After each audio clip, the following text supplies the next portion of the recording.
Alright. Let's get situated here, wait for the rest of the crew to show up.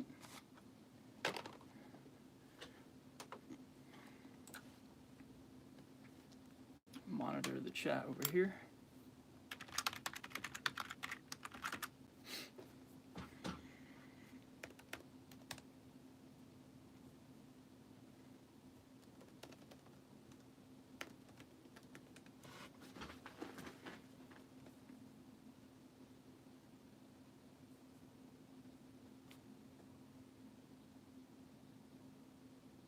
So what's going on, everybody? Those few of you that are just here right now, hope you guys are doing well. So what today is going to happen? What's going to happen today is I'm going to film and edit and record the demo for the Jim Root pickups versus EMG 8160 demo, and I want to just have you guys here along with, and you know, we'll get to it, man. I hope everybody's having a good day. I hope everybody's doing well, and yeah, it'll be fun, man. I'm looking forward to it.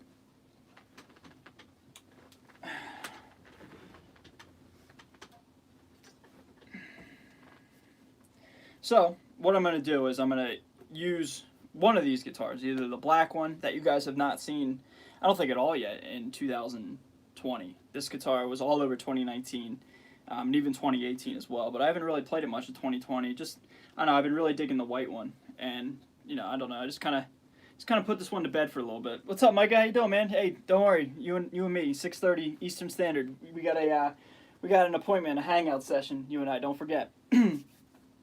Yo, love your vids and demos. Hey, thanks. I appreciate it, brother.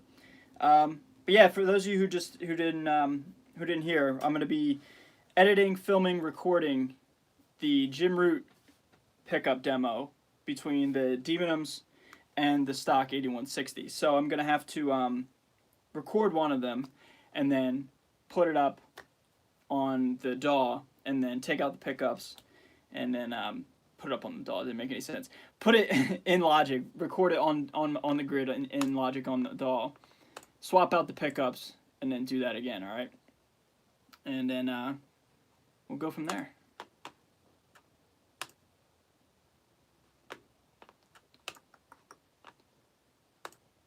Alright, so first things first, I'm going to swap out the pickup. No, I'll probably use this one first. I'll probably use the white one, and then I'll swap out the pickups, record it, etc., etc. But first I'm going to give a brand new set of strings on this one because these strings are a little bit older.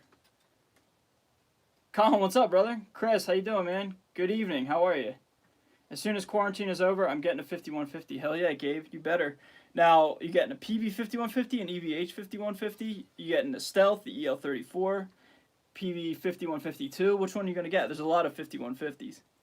But they're all sick nonetheless. I think my favorite one is probably the EL34, even though it keeps breaking down. At least my 50-watt version does. Yo, that signature guitar. What's up, Lil Chung? How you doing, man? I'm not sure which one you're talking about. I think you're in reference to the Jim Root Strat. So, for those of you who are watching right now, you're catching this early, I appreciate you guys if you want to stick around. But if any point in time I get distracted, because I am going to be recording, and I am going to, you know, kind of be a little bit busy here.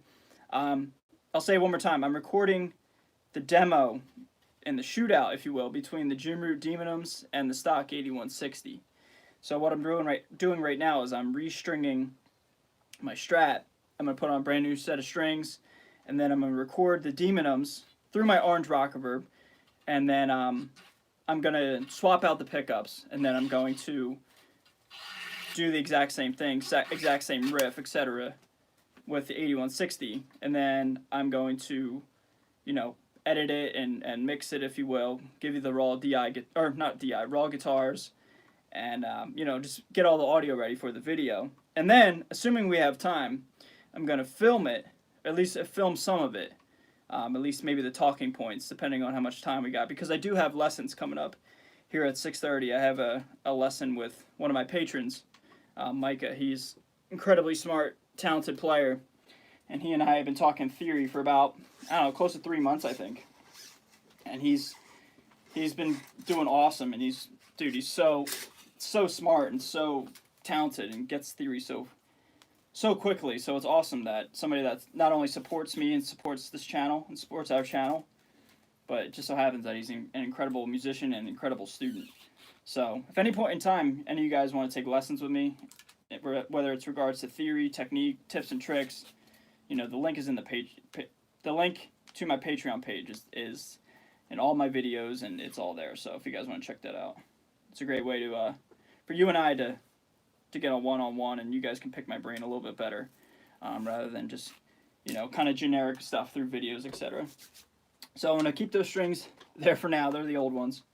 So I am using, this is the most common question, and I don't mind answering questions from time to time, but man, do I get some of these questions a lot. So I'm using DDR strings, DDTs, the ones with the spider on them. Drop B, 11 to 54. Now, a lot of people think 11 to 54 is really light, and I would agree to some degree. But I like the loosey feel in the upper register. So, like, I'm willing to sacrifice a little bit of, I don't know, tension in the lower strings if it means I can play the upper register a little bit better. For me, it's just a feel thing. I like a little bit of give in my strings. I don't like when I have bridge cables on my guitar. And the one string that always suffers the most when you have a heavy gauge string is always the G string, or in drop B's case, the E string, because it's not wound. It's plain more often than not, but it's like a freaking bridge cable, and it's impossible to play. So I always go 11 to 54, and it just works for me. I used to do 10 to 52 when I first started playing drop B, but that, you know, I will admit that's pretty flimsy. So I've since bumped it up. I'm gonna hop in the chat right here, see how everybody's doing. Dreams of Rain, what's up, man? Andrew, what's up, brother? How you doing? Nick, my 50 watt 5150 EL34 breaks down all the time.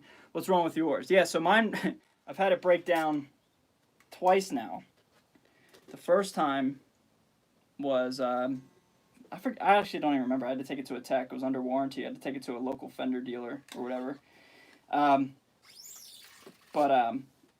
got it repaired, but now it's since died again, and it's like still functioning, but it sounds like it's dying, and it sounds like it's broken, and there's like things rattling around in the chassis. And I mean, I could poke my nose in there and start tearing stuff out and start ripping it apart, but I don't. I just froze there for a second on my side. Okay, I froze over here on the chat. I could start tearing it apart, but I don't know, man. When I tear stuff apart, I'm not very graceful. I'm not a very graceful person in general, as you can see. And, yeah, so it's like, for me to stick my nose in there and start poking around trying to figure it out isn't worth the risk and or the reward. So I'll just use all my other amplifiers. I got a couple other ones here. That will do the job, and it'll get close to the EVH sound. And I was using the Mesa Boogie dual rectifier for a while.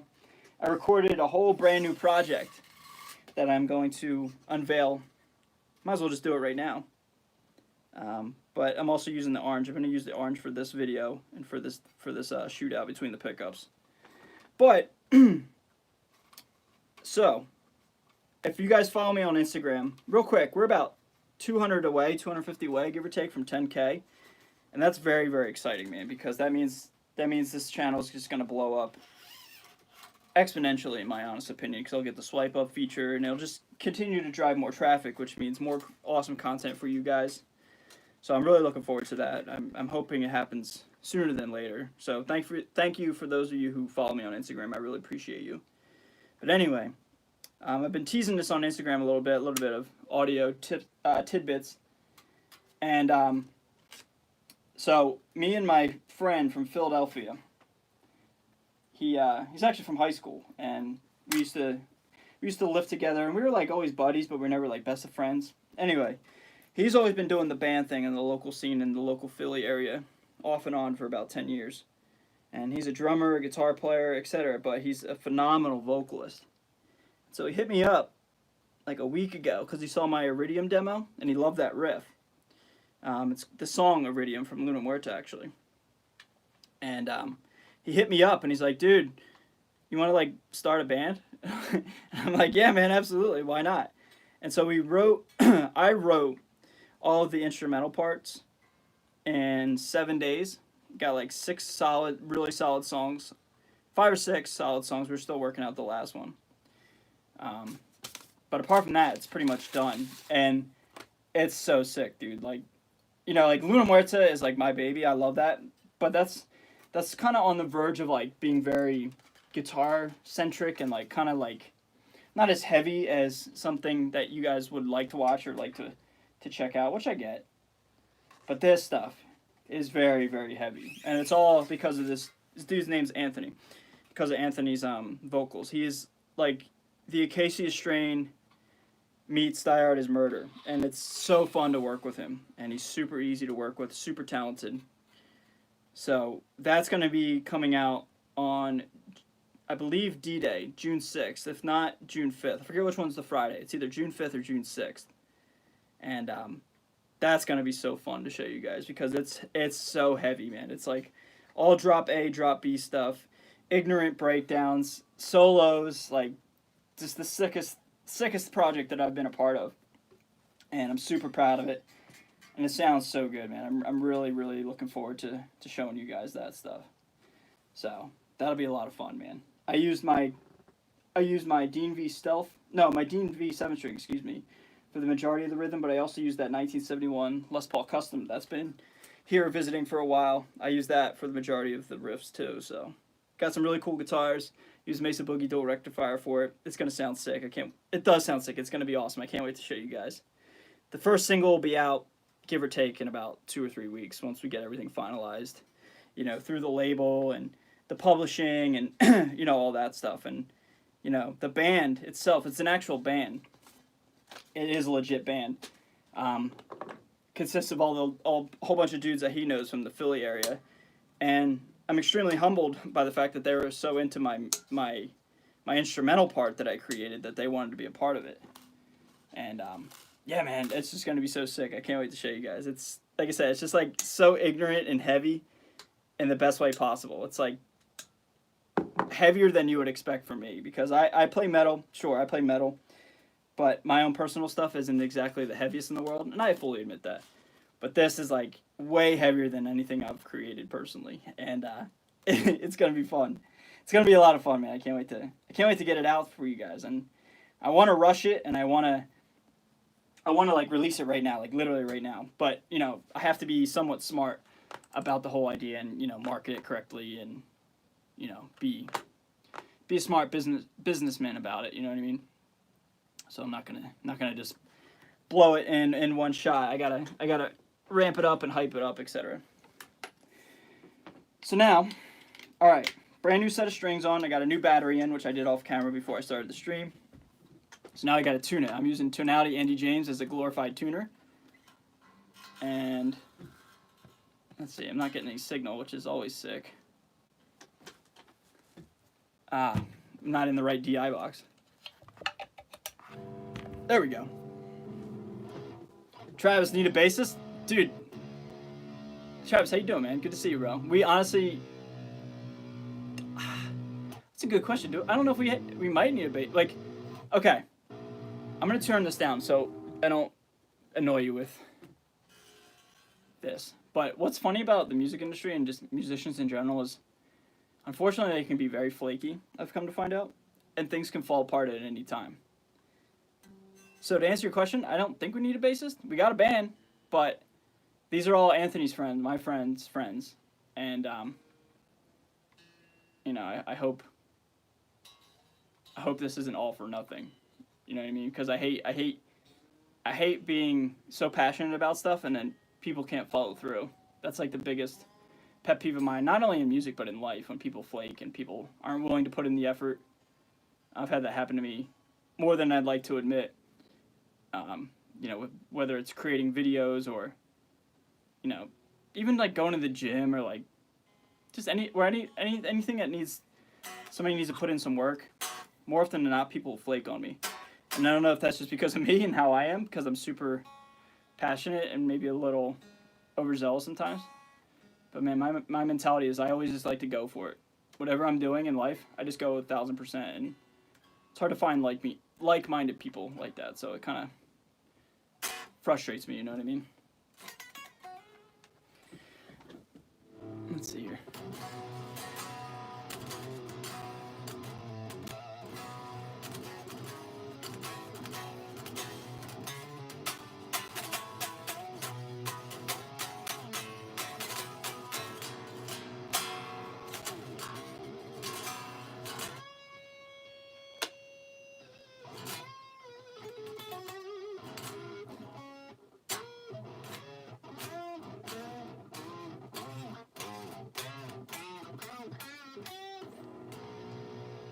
stretching out the strings, because you know whenever you tune it up like 3 or 4 times, you got to stretch them out, play some stuff, abuse the strings a little bit before they actually like kind of lock into place.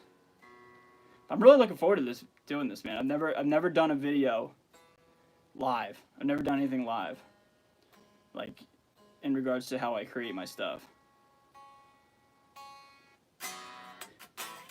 So now the question is, what song am I gonna do? Because I always have my demo songs, locked and loaded. I got the presets and like the MIDI tracks, MIDI drum tracks all laid out.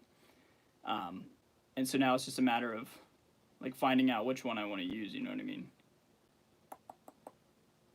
So I created a track that nobody's seen yet for that project, but I don't think it would be good for a comparison for a shootout.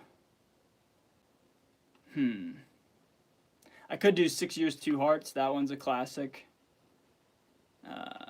Precision Drive, nah. I could do The Waltz, nah. Reverie, nah. I've already done that a million times. Tell you what. File open.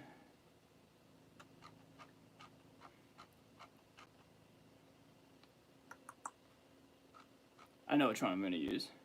I'm going to use the Iridium drum track, because that one's sick. That one's my favorite. The House of Mask. Out of context, this is oddly sexual. I don't know. AJ, what's up, brother? I don't know how you doing, man. I totally don't even know what I was talking about there. What was so sexual that... What did I say? I don't know. I can't even remember what I was talking about. What's a DI box? A DI box. All right, so I got 2 right here. So a DI box is a direct injection, I believe, or direct input, interchangeable. Just stretching. Okay. Just stretching stuff out. Oh, message retract. Uh-oh. AJ just got in trouble, or unless he deleted it. Stretching stuff out. Yeah, okay. So DI boxes. One's active, one's passive. Active DI box is for passive pickups. Passive DI boxes for active pickups. And basically it just gives you a cleaner signal for a DI for like plugins and stuff. I mean, you could just go right into your interface, but I always just use DI boxes just because, like, I don't know, I feel like because I'm in like a very urban area. I'm just outside of Philadelphia, just outside the airport. I always pick up like the weird AM radio stations on my pickups. One of my patrons was telling me about this as well. He picks them up too. And so, like, I feel like with a DI box, it kind of, like, nips that in the bud a little bit better, and it just gives me a cleaner signal. It doesn't give me as much, like, unwanted noise. Okay. So I just created the drum track, the Iridium track, from the Iridium, the Iridium amp demo from the company that Mick Thompson's Guitar Tech runs, powered by Omega. So I just call this the Iridium. That way it's just easy for me to remember what exactly it is. And then, let's see. So I gotta pull it up, as long as my damn mouse doesn't crap out on me. Alright, so now I've set the BPM here in Logic. It's at 130. And then it should work. Okay.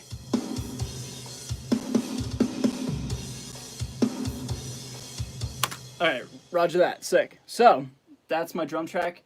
Now I'm just going to do one right and one left with this guitar through the orange rock reverb that's just over there out of frame. So I got to set that all up, and then should be good, man. So let me do that real quick for you guys.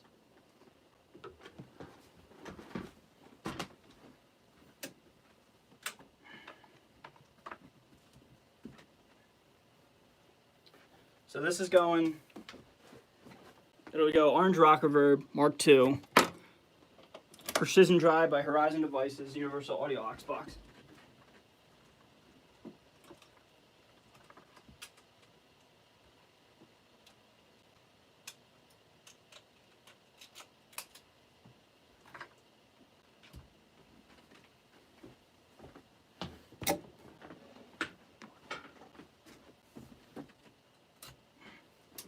Tell you what I'm not looking forward to is swapping out the pickups. Luckily they're just like plug and play, these EMGs. But regardless, it's still a pain. That's like an hour-long process, give or take. I mean, I could literally just text you, but I feel special when I mention on your channel. So, speaking of special, AJ Good, the House of Masks. I'm sure, I would assume 50% of you know who that is, give or take.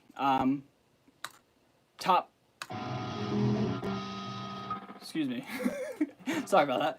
I don't want to give AJ too much credit, but on a serious note, probably, arguably my favorite channel on YouTube.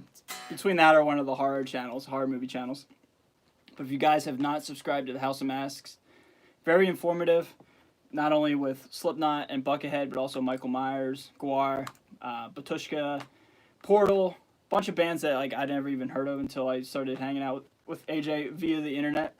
But yeah, man, if you guys have not subscribed to the House of Masks, please do so. You won't be disappointed, man. Seriously. Okay. So now, this is my orange rock reverb.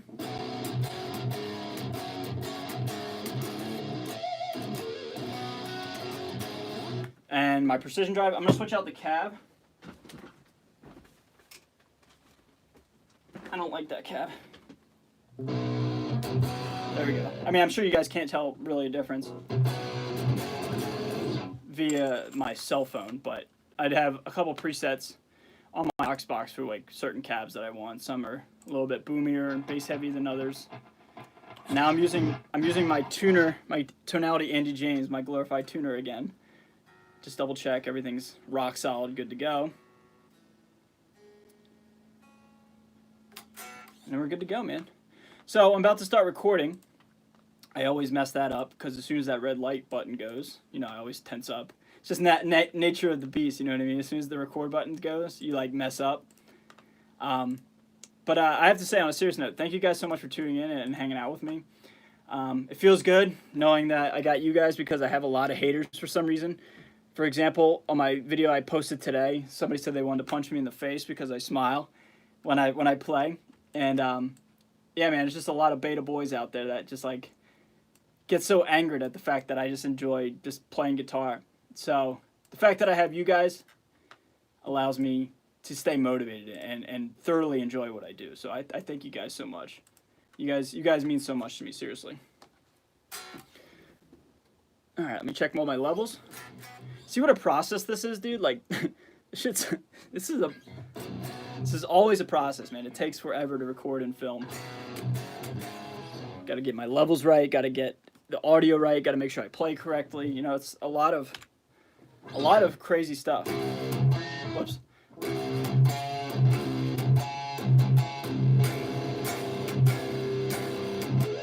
So that's the riff I'm gonna do. All right. Oh, I see AJ talk. People dislike you. Yes, people dislike me all the time, man.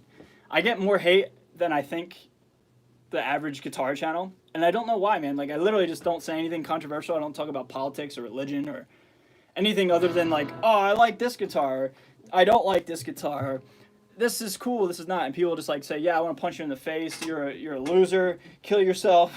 And what I love about the haters, man, is like they're so insecure about their life that they click on my video, thought about my video, and then decide to take their day out on me, and they don't realize that it helps my channel and it helps get me paid. So I love that. So, you know, a bunch of little beta insecure little you know what's out there. It just, oh man, it just makes me so happy. It just motivates me because I just sit here and I just play guitar, man, and I just mind my business and people just hate on me. So, all right, enough of my talking. I'm gonna try to play the riff here.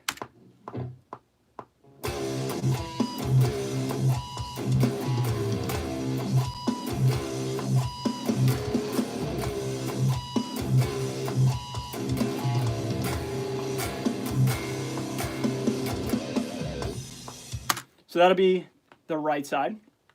Cool, roger that. Now I gotta do, so this is gonna be a shootout with this stock EMG 8160. So I'm gonna leave the next couple bars open, and that'll be for the 8160. So now I gotta jump ahead into the song and record like the chorus of this song. Okay, gotta remember how it goes. So it's like, there's a lot of weird stretches in this.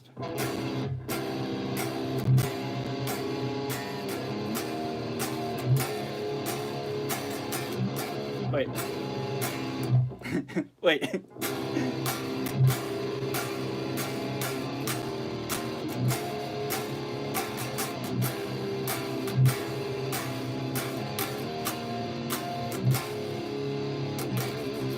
So that'll do. Something like that. A lot of times I forget when I record something, I forget the exact precise way I play it, and then like when I'm recording, whatever happens, like it's kind of like a spur of the moment thing. And if I play it in time but play like the wrong notes or whatever, and it sounds clean just incorrectly, I'll just be like, all right, I guess that's how I'm playing it for this video. You know what I mean? Like I kind of just roll with it, and you know, I always kind of just like make stuff up on the fly.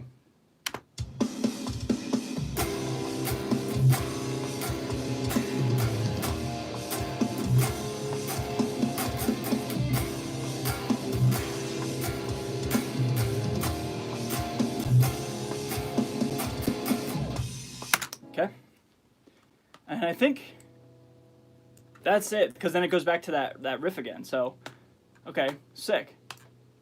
Now I gotta do the left side. So I'm gonna pan to the right, go back. I'm gonna check my tuning with tonality Andy James again. I wish STL Tones would just release their tuner. So when I worked with STL Tones, Sonny, the owner, said he was gonna just release the tuner for like $5-10, and I want to buy that just so I can have a tuner and a noise gate, because it was going to be a tuner noise gate combo, and I don't know if I'm spoiling anything, but he said it was not a big deal. So I mean, it's not like I'm spoiling any future products. He was talking about potentially having a tuner noise gate plug-in, and that'd be really sick, and I think it'd be really beneficial. Whether or not they're going to do that, I'm not sure, but that'd be really cool and really beneficial and helpful. Thirsty beta boys. Hell yeah, Justin. Hate me, boost me into the algorithm. Exactly, AJ. You got it, man. Haters, like, dude, haters, they don't understand that the more people that comment on videos and watch, it's like the more that the video gets like picked up by YouTube's like algorithm. And it's not that I want hate, but I don't know, man. At the end of the day, like if you have an issue with me, like, dude, I'm literally just minding my business. And like, if you want to take your day out on me, I'm just like hanging out, man. I got nothing else going on. So if you want to take your day out on me, I don't know you, and I'll probably never meet you. So like, you don't mean anything to me. You know what I mean? I focus on the people that actually care about me and my channel and support what I'm into, man. I really appreciate those people a lot more than the haters. So okay. Now I'm going to go back, redo the exact same thing, go on the left side.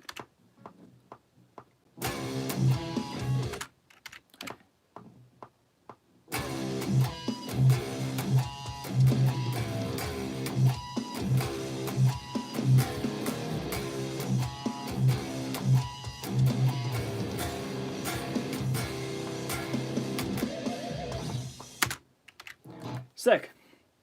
I'm actually not playing that bad right now. Usually, whenever I'm recording, I always screw it up. I'm always in here like retaking Command Z and retaking all the time. All right.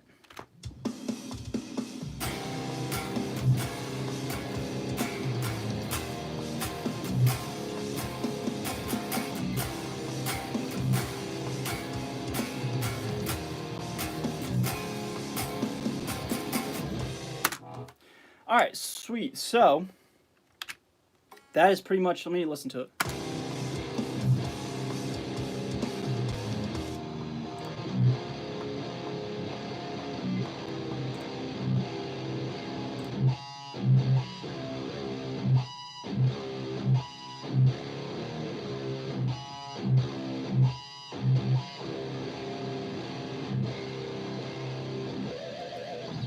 Sick. So that's pretty much it. Pretty easy. I picked an easy riff because this is going to be a very extensive process, because now I have to swap these out, loosen the strings. I won't take them off. Take out the pickups, and then go from there. I'm not sure if I have to take off the pick guard completely or what. Hopefully not, but if I do, I do. So that'll be that.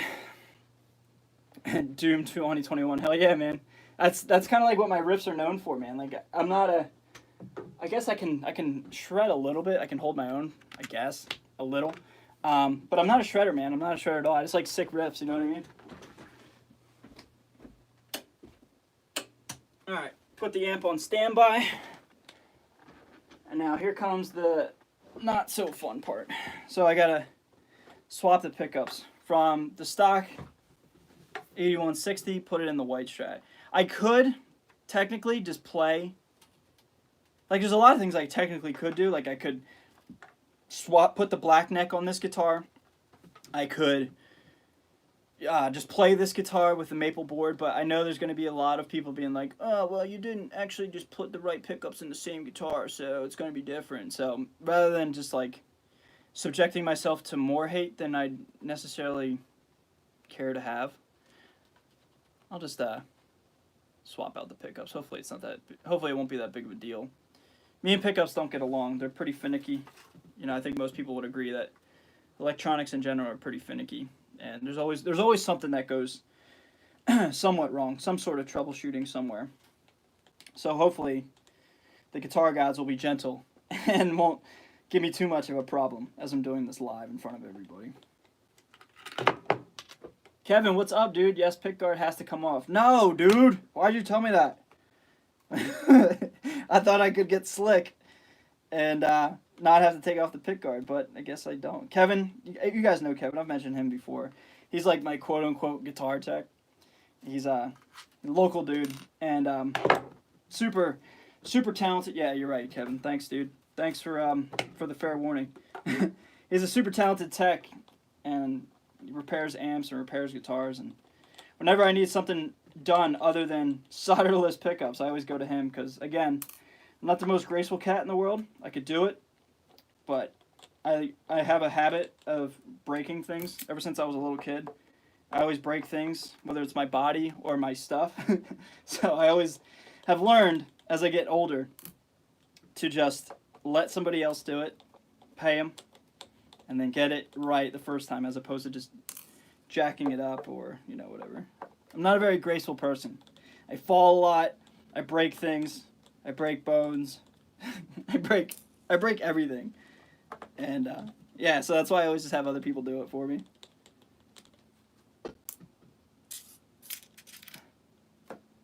Dude, what's up, dude? I have an Ibanez RGMA221M. Sick, dude. Hell yeah, man. I'm not too familiar with that guitar, but Ibanez makes sick stuff now and then, from time to time. I should have got my power jewels. Power jewels would take a little less time, but whatever, dude. I'm new to the party. Is this live pickup swap? Yes, Kevin. So I'm doing the Jim Root. I'm doing a shootout between the Jim Root Demonum pickups, his signature set from EMG, with the stock ones that come with his signature guitars, like his Strat and his Telly. His new Jazzmaster that should be shipping any day now. It'll be here. They have his signature pickups. But anyway, I want to do like a shootout between the stock ones and the new ones.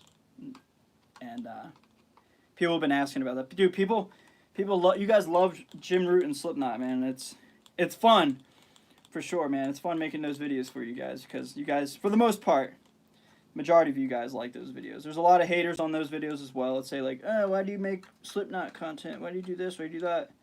And again, at the end of the day, man, I just do what I want and I just have fun playing guitar. So if people want to take their day out on me, like I said, man, it just helps out the channel. So I have no issues with anybody, but there's a lot of people that have issues with me because I don't know, I guess I'm lucky enough to be able to do what I want to some degree.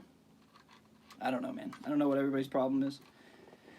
So, I'm trying to do this without taking off the strings, and I gotta be honest, it's not going so hot, so to save some time, let's get rid of those. These are old. These have been on this guitar since, I think, July 2019. I have not played this guitar since then, I don't think. I think last video I did with this Strat was the Psychosocial cover, and that was, yeah, like summer 2019. This guitar, this Strat right here, this black Strat, has been all over this channel, and I love it. Try to show you guys. So pickups are out. April 2nd, excuse me, 2018. That's the date on this guitar. Pretty sick. So it's only 2 years old, but it looks like 30, you know? So I'm going to put this guy out of frame.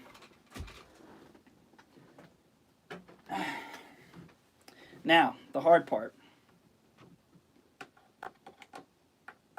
Trying to do this with fresh strings on. I mean, I guess I could take the strings off or really loosen them, but I'd rather not. But we'll see. Will you be getting the 2 Notes Torpedo Captor X? Nope, I won't. Not unless 2 Notes hits me up.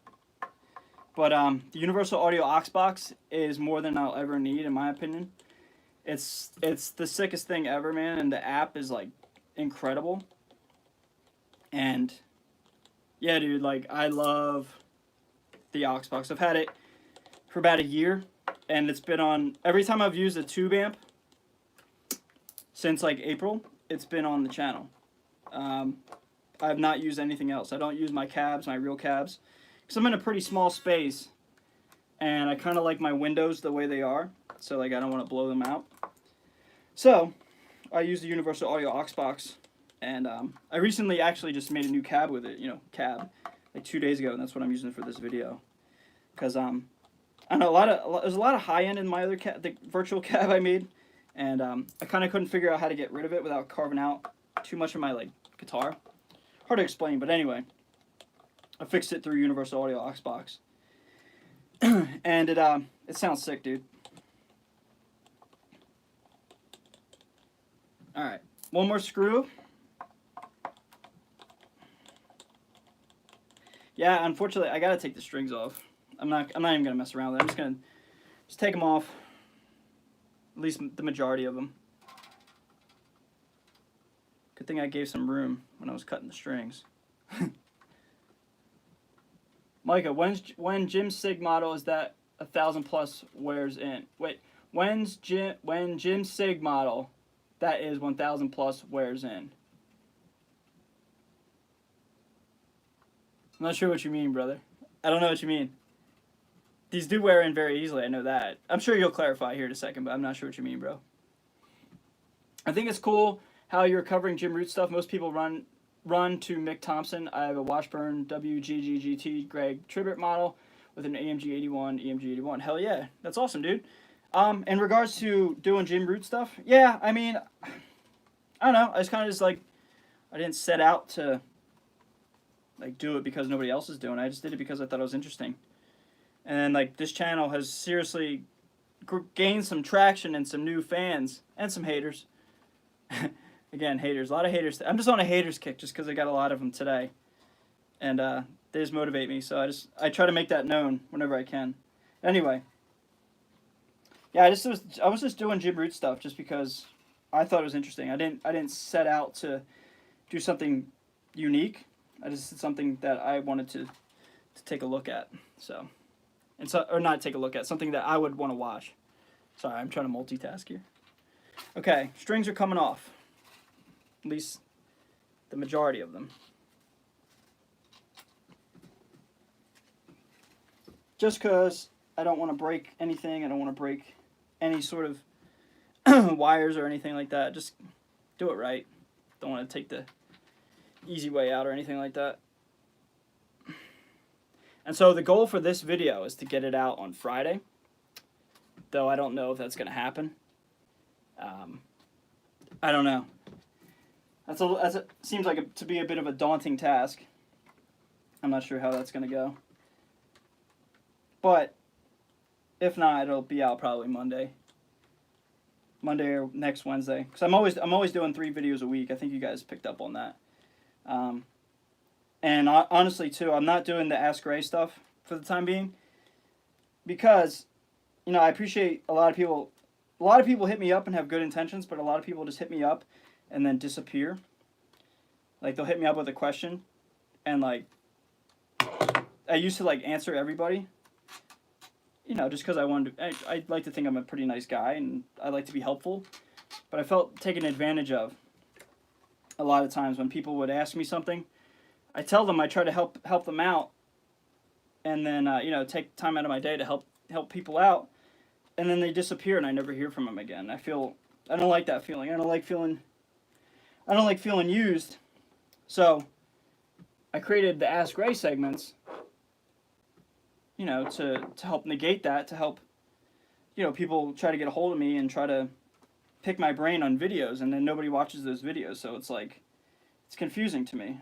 I want to help people out, and I want people to feel comfortable asking me questions, but I can't answer everybody's question at once. It's a lot of time spent out of my day. So I created a video series to try to help fix that problem, and nobody watches them. So it's like, I'm not sure what the solution is there, but yeah, I'm just gonna create different content that you guys want to check out, gear stuff, Slipknot stuff, Lamb of God stuff, etc. So if anybody's wondering where the Ask Ray video has been for this week, I'm probably just gonna take a break. I'll probably bring it back maybe later down the road, but yeah, I don't want to waste your guys' time. If you're not interested in that, I won't create that content for you. I'll create something else that you guys are into. So that's where those been. Where are your Jazz Masters? So I've only had one in my life, and I sold it because I didn't like the Jazz Master shape. That being said, the new one's coming, and like I said about 5 minutes ago, it should be shipping any second now. And when that gets here, I'm hoping that really does well for the channel, because, God, that guitar means so much to me and to this channel. I mean, I've had a lot of crazy things happen in the past 7 months because of that guitar. So I'm hoping that'll just continue to drive views and drive interest towards the channel when I get that guitar. I'll do an unboxing, I'll do demo, I'll do shootout, I'll do rankings, I'll do all kinds of stuff with that guitar. Just once it gets here, the sooner the better, you know what I mean? So to answer your question, I've only had one, the USA one, but I didn't vibe with it, man. And I vibe with the Strats. I don't even really vibe with the Telly. It's just not my favorite style, my favorite body shape. But I keep it because it is cool. And I don't know, my rule of thumb is if I'm not playing it, I'll get rid of it. I'll trade it, just keep the cash, because I'm not made of money. I do have bills, and I do have a normal life. I'm not just filled with unlimited content and finances, so I do have to pick and choose and be smart with the budget for the channel as well as my life. So I just sold it. I just got rid of it. About 6 months ago, too. A pretty long time ago, honestly. It was only on one video, and it was sick for a while, but then the initial, not shock, but, excitement wore off pretty quick. So I got rid of it. Alright, putting in the 81 now. Just hoping everything goes well, and hopefully, this all goes over smooth.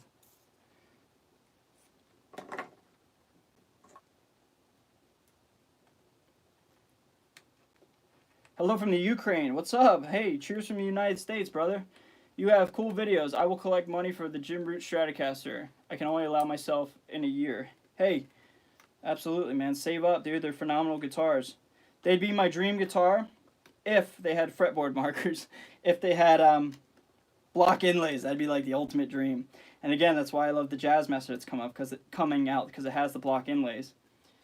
And for me, kind of being obsessed with theory now that I understand what the heck's going on the guitar, I kind of figured it out like 2 years ago, 2.5 years ago, like really figured it out. I was always familiar with theory, but like now I'd like to think I'm pretty well versed in it. And when there's no fretboard markers, once you get past like the 12th/13th fret, I start to get like vertigo. Not really, but you know what I mean? Like I need landmarks, especially when I'm trying to play something fast or articulate. And yeah, so like when I saw that the Jazzmaster, the new one coming out, has block inlays, for me it was just like a dream come true, because I love Jim Root Strats and his whole mindset and mentality behind his signature guitars, but there's no fretboard markers on these things. And I guess the last thing I could do is just like hit up a luthier and have him build, like he or she put fretboard markers on. I guess I could do that one day, but then then it's like my brain's like, well, it's devaluing the Jim Root sig, then it's like kind of like tainted. So it doesn't make any sense. Super chat from Nick. Hey, thanks, man. Thanks to say I wanted to appreciate you, man. Thanks for all the help always. It means a lot. Wish we could shred. Dude, Nick, thank you so much, brother. I appreciate you. You are the man. Thank you. Yeah, I wish we could shred too, man. Where are you at in the world, dude? I'm located in Philadelphia, brother. Where are you? Maybe one day we can meet up sometime. You know, it's funny. I was saying to everybody before the you know what, that Winter NAMM, I'm gonna be there. Let's hang out. But dude, what if Winter NAMM 2021 doesn't happen because of all this? I mean, it's not the end of the world. There are bigger things in the world. You know, people's health, people's finances, etc. But at the end of the day, I think we could all agree that it would be nice to have some sort of normalcy and have NAMM in the wintertime. I mean, the summer one I think is already canceled. But anyway, Nick, I thank you so much, dude. I sincerely appreciate you. Super chats are few and far between, and when I get them, I don't take them lightly and I don't take it for granted. So thank you so much. I can't thank you enough, man. Thank you.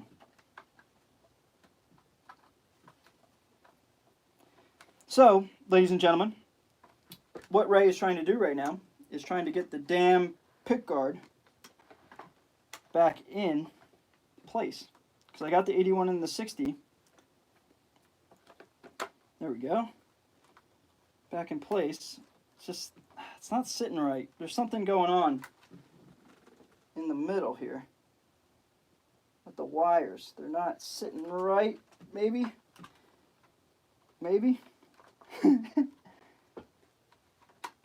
Ah, yes! Yes! Sorry about that. Alright, so I'm just going to put a couple screws here in place just in the event that it doesn't work for some reason, but I mean, these are solderless joints. They should work flawlessly. So I'm going to put like 4 screws here. Watch the wires with the body cavity. Yes, sir. Yes, sir. I had you in mind when I was putting that together. I was not doing anything stupid. I wasn't doing the traditional Ray thing that is just like mangle everything and force everything. I was actually being somewhat cautious. So, again, I had you in mind. On a serious note, like I really was thinking about you, Kev. I'm not kidding. Do you know what effect Mick uses for prosthetics in the beginning? Yes, I do.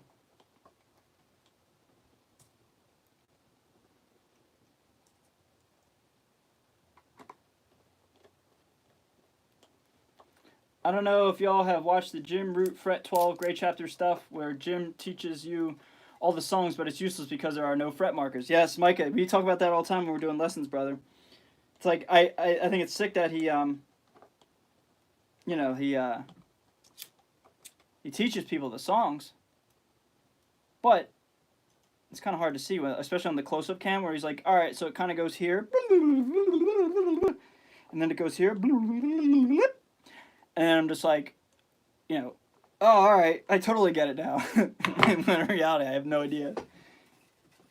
Okay, pickups are in. Now I got to restring this bad boy. What's going to be really kind of crappy is filming this, because I have to film. I have to do the same process again, basically. Film with one set of pickups, swap them out, film with the other set. So that won't happen today. I won't do that today. I'll do that off camera. Because that's a lot. Like, I'd have to do this whole thing again. Maybe if I'm good with time. I'm pretty good with time right now. I mean, it's only 4:50. I got a lesson here at 6:30 and dinner at some point. So, you know, it depends on how things go here. But we're good with time so far. And as always, I appreciate you guys checking out what I'm doing and stopping in and supporting the channel. You guys mean so much to me, man. Like, I said it in a recent video. Like, I need you guys, man. It's not a gimmick. It's not a cliche. It's 100% truth. It helps me stay busy and helps me get out of my own head. I appreciate you. So thank you. What's up, Ray? Hope you're doing well and staying safe from the you-know-what. Yes. Knock on wood, brother. I'm doing all right. I hope you're doing well. I hope everybody's doing well as well. You know, I don't like to watch the news because it's really sad and really kind of scary, honestly. But I like to think I kind of know what's going on out there in the world, and it's scary stuff, man. So I hope everybody out there is staying safe, man, staying healthy. And let's just ride this wave out, you know what I mean? We're talking about not until 2022 that we're going to be getting, like, out of this whole daily life because of the, I can't even say the words. You know what's crazy? Like, I can't say the words because this platform will not give me, you know what? I don't even want to talk about it sometimes because it's like they'll just give you a. So I try to watch my words, man. Although I'm not saying anything bad, it's just a headache. Long story short, it's just a headache. You know what I mean? So I got the 8160 back in here, and I got to tell you, man, it looks ugly. I don't like the way it looks. I liked it when I had the cream pickups in it. That looked so much better. All right, I got 5 of 6 strings in here. I really only need 4 of the 6 for this song that I'm doing, but why not, you know? What effect is it? Well, brother, maybe I'll get to that on an Ask Ray episode. Like I said, man, I appreciate you asking, but sometimes I feel like people, I don't know. I try to create content for you guys to ask questions, but then nobody watches them. So it's like, I don't know, man. Sometimes I don't want to like just be like, I don't know. It's hard to explain. It's a boss pedal. I tell you what, go watch there's a Mick Thompson rig rundown from Toman. I did a Skype interview with his tech. There's one on Anderton's. They have all the answers, brother. They have everything that you're looking for there. You can check those out, bro. When you picked up the new Sig model, did it have the same type of feel in terms of finish and strat? Original Jim's model? Thanks. Yeah, brother, it's what you expect from a Jim guitar, man. It sounds pretty similar. Feels just like one. Yeah, Jim talks about it all in that video. He gives you all the deets better than I can paraphrasing right now. Jim tells you all the stuff that you want to hear about it.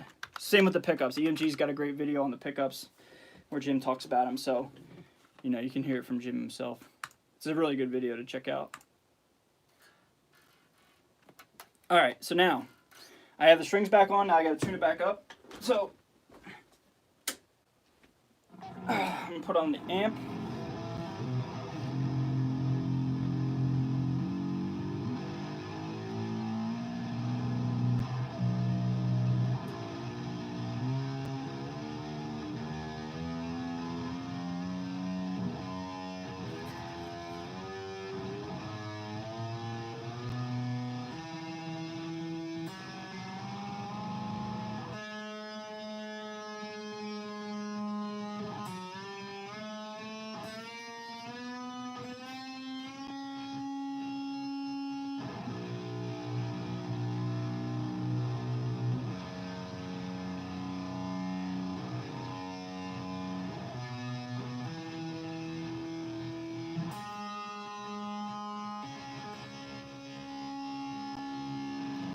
Okay. Sweet. So, as you can hear, I've got sound.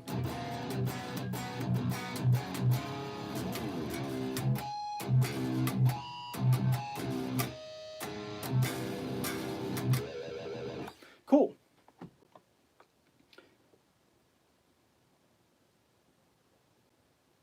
I love all the Guitar Tunes Q&A segments personally. Thanks, George. That's such great saturation. I've never loved hearing tuning more, no joke. So it's an amp sim on top of a real amplifier, and I just use it for a tuner. Like, there's no such thing as like a tuner plugin other than on Logic, but I'm retuning oddly enough. But the tuner in Logic is so finicky. It's like It's like a damn lie detector test.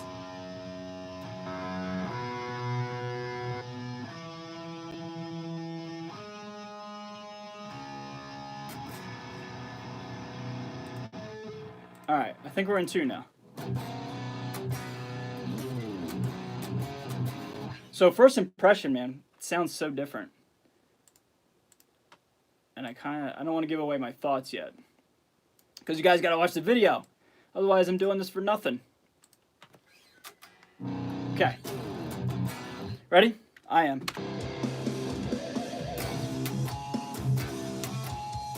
Ah! Messed up.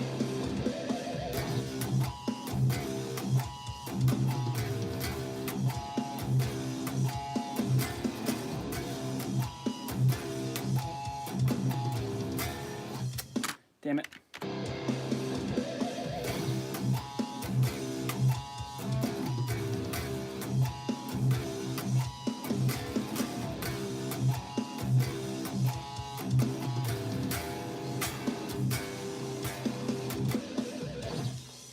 Wasn't bad. I might have to redo that take.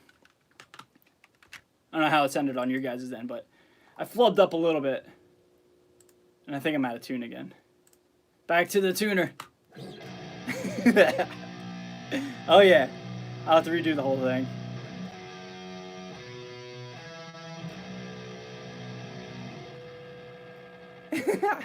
So yeah, it's a little sneak peek behind my life and my daily recording. I do this on a daily basis. Whenever I tune up, I use a plugin, a guitar amp sim to tune.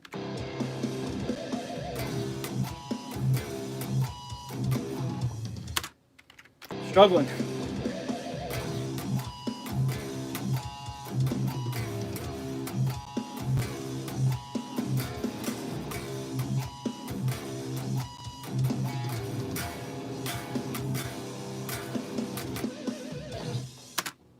That was a solid take.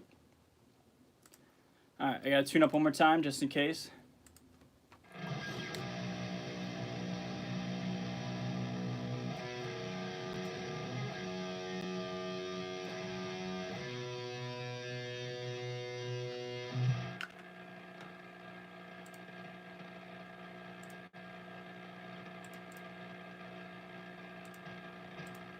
Okay.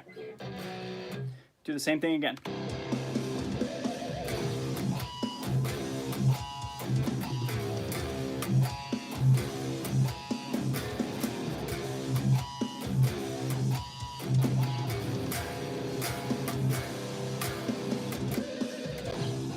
That was a good pinch harmonic. I love pinch harmonics, in case you guys didn't know. I don't know if you guys know this about me, but I love harmonics. I use them literally every 8 bars. At the end of every single bar, I throw in a pinch harmonic. Like, that's not even a hyperbole. That's literally fact. Okay. So now I just got to do the chorus part of this, and that'll be it. What tuning am I in? I am in the almighty drop B. Ray, you were in the military before you started YouTube? If so, thank you so much for your service. Hey, thanks, bro. Yes, I was. This channel started in the last bit of my military career because I was out. When I was getting out, because now I am, in fact, a disabled veteran. I'm ranked by the VA to be considered disabled. I won't give you the percentage. It's more than 50%, but anyway. Thank you, man. I appreciate it. I appreciate that. Thank you so much. Seriously. Doesn't get old. I mean that. It means a lot to me. Thank you. Okay.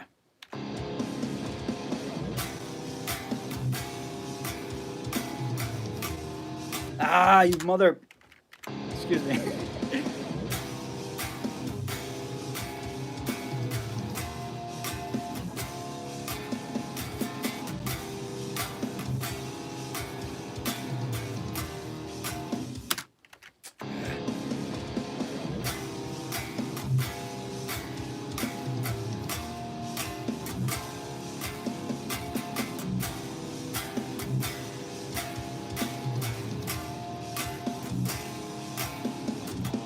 Ah! Why'd I do that?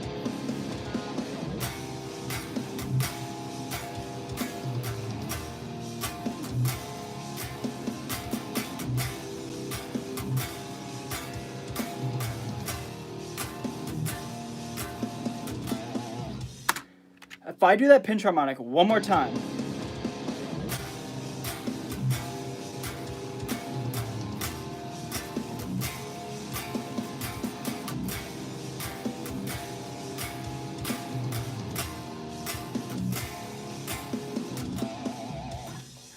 Nah, I might have to record that, re-record that. That wasn't bad.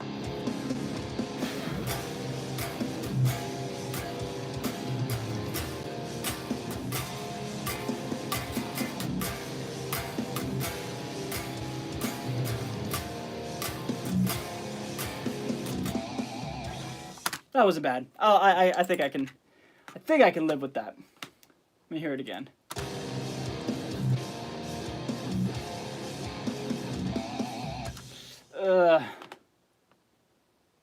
I'm gonna redo the first one. A little weak. No.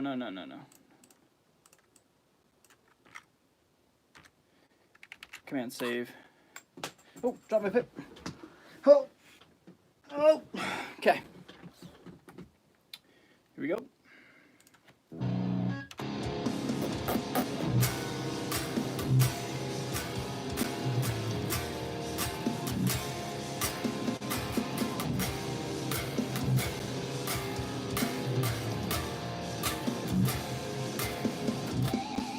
There we go. That was better.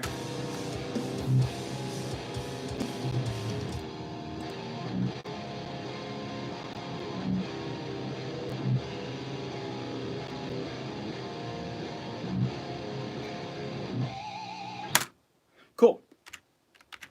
So, obviously, you guys know that I will be miming this for the video. I think everybody knows this. I mime all the demo songs. I mime, like I don't record live, for the most part, except the playthroughs. The playthroughs are live, but the demo tracks, man, like, you know, it's like 4 or 5 different camera angles.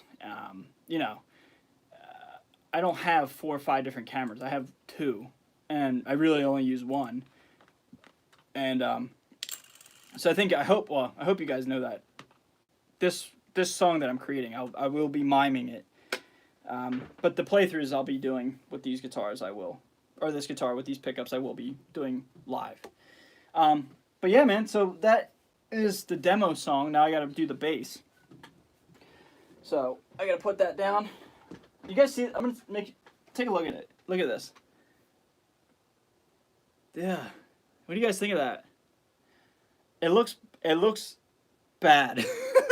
In the best way to put it. It looks incomplete. It looks so much better with the Demonums. In my opinion, I think they do. They look so much better. They look like they belong, you know? Alright. Okay.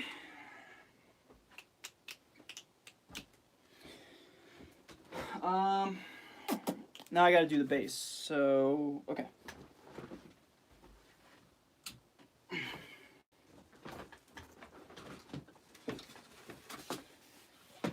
So this is what I do almost on a daily basis. I'm always recording. I record and practice guitar every single day. And I do this. I used to do this less because I was going to school full time. Now I'm doing school from home, which really sucks, to be honest, man. It's not fun. I wish I was actually going to school. On a serious note, I really do. But it gives me the opportunity, I guess, to be a little bit more creative and get videos out and try to grow the channel. I mean, I've been cranking out videos pretty successfully because I've been home so much and I don't have to like drive into Center City every day. I'm going to University of the Arts right now. I'm finishing up my 2nd bachelor's degree. My 1st in music, my 2nd in my life. I've got one in criminal justice. I was going to be a police officer, but I got hurt and now I can't even like walk hardly. My hips hurt, my shoulders hurt. Well, I shouldn't say I can't walk. I can walk, but there's good days and bad days. Some days I can't even get out of bed, you know, without serious like self-motivating speeches to myself in my head, telling I gotta get myself up, you little girl, or you little baby, you know what I mean? Like, it's time to get up, dude. But, yeah, so now I'm going for music. So now I gotta do the bass.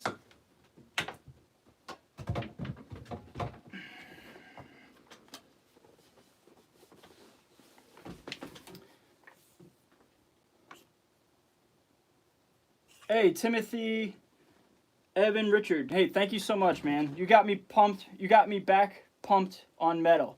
You convinced me to get the SLS Elite, which I'm pumped to get in 2 weeks. Hell yeah, dude. You got a friend here in BC, Canada, man. Thank you so much, dude. Canada, hell yeah, dude. How you guys doing up there? You guys staying safe? You guys staying healthy? Is it summertime? I'm not too familiar with Canada. Where in Canada are you located? I've been into your country by about 50 feet, and that is Niagara Falls. So I wouldn't even really say I've been to Canada. But on a serious note, thank you so much. I really appreciate you. Thank you. Thank you so much. I'm so glad you got that SLS Elite, man. Those guitars, the Evil Twin and the regular one, I guess, regular with the fade. Man, they're so beautiful. They're so good, and they're like arguably the best import guitars I've ever played in my life. Like, not even kidding. There's a lot of great import guitars out there. There really are, but honestly, they're so good, man. Like, so good.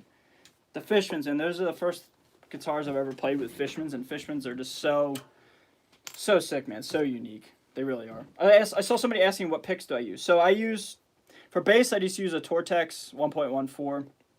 Just kind of like a throwaway pick. I'm not picky about my pick when it comes to bass. I just bang on the low string. But for guitar, I've been using these JP 15, well, not JP 15, JP Jazz 3s.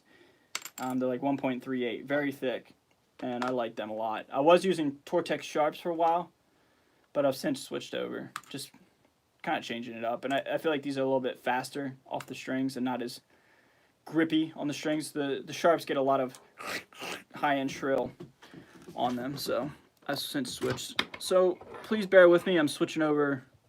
I'm taking out my aux box and my input, and now I'm putting the bass. Hi there, nice to see you. Nice to see you too. Thank you so much. Any ideas for a guitar under $700? Under $700.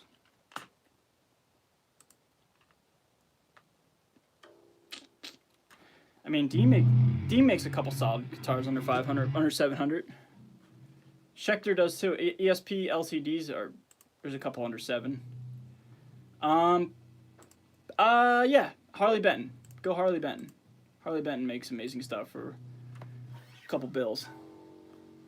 Harley Benton for sure. Hunter, Agufish just got his own SIG model with Harley Benton. So they're sick, man. They're sick guitars. Okay. So now I'm using the Neural DSP Parallax as my bass tone. Let me turn it up here. I actually don't like that tone. I'm going to use something else. I'm going to use something a little bit more clanky.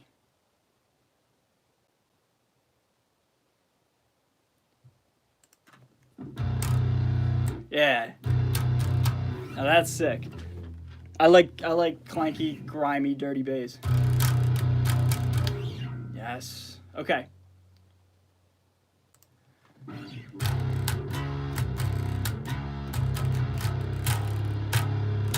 Okay, ready? I am.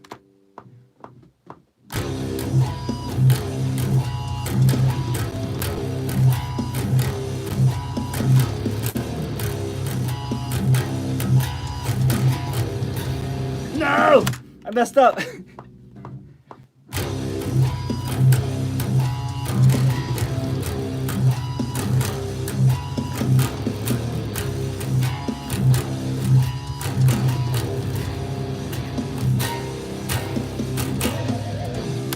Sick.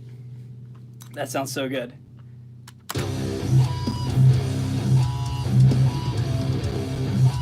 Oh, that sounds so good. All right, so I got to copy and paste that same exact bass take. That way it's just fair game for the pickups. Now I got to do the chorus part. So, wait, I forget how it goes. I forget how it goes.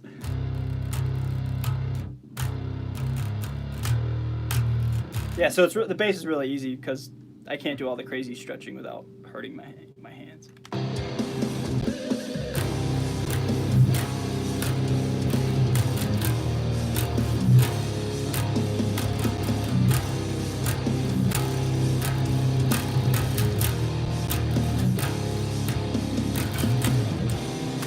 Okay, sick.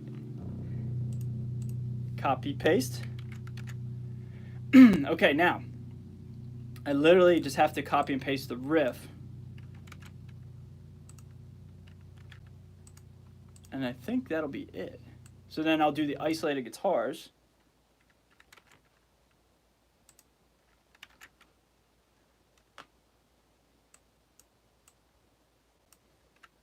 So I know you can't really see it right now because it's off screen, obviously, but I'm copying and pasting in Logic on the grid.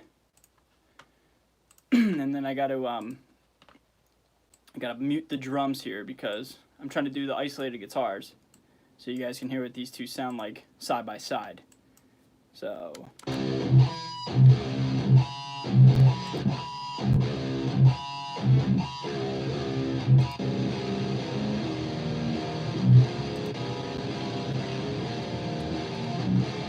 they do sound different. They do sound different, boy. Oh man, they sound pretty significantly different too. All right, so now I have to quote unquote mix. So I'm gonna take out the bass because I don't want to kill the battery. Screw it, it's going on the ground. I don't feel like getting up. All right. So since this is a shootout of gear between one another, I don't want to like mix it to where like I'm like sending them to a bus and like carving out the same frequencies. So what I'll have to do is I'll have to do very conservative high pass and low pass. Just like 50 hertz and like 12/13K, give or take. Just so it's like a little bit practical, because like if I don't do anything, that's not practical at all, you know what I mean? It's like, in my opinion, I at least want to have some real world applicability, if that's the right word. Some real world sense of like what it would sound like in a mix.